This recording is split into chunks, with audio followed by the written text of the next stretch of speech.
Jake, Java, Joe, there's as many names as bean varieties, and it's all for the love of coffee. I really like Ristretto's. I like the more intense flavor of the macchiatos. Corporate coffee is still big business, but trailblazers like Fernwood Coffee are leading a charge that's similar to the microbrew manifesto here in Victoria. There's so many different flavors and taste compounds that go into coffee, twice as many as red wine, so it's extremely complex.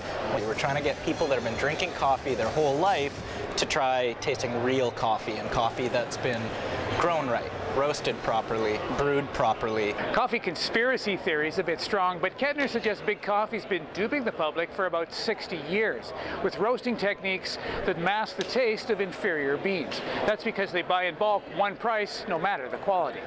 So there's no incentive for these farmers to grow a quality, healthy plant. They could be green, they could be sour, and these companies took them and they had to roast the flavors out of these coffees, so they roasted them very dark and oily. Here at Canada's first specialty coffee convention, visitors experience beans that appear dry, immature, and light. Not so, Kettner explains. People might be confused and say, well, these are old beans and they've dried up. Why aren't they oily?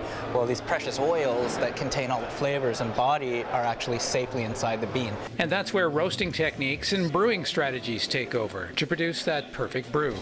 With companies like Fernwood Coffee changing the Java landscape locally, one cup at a time. In Victoria, I'm Norm Labus.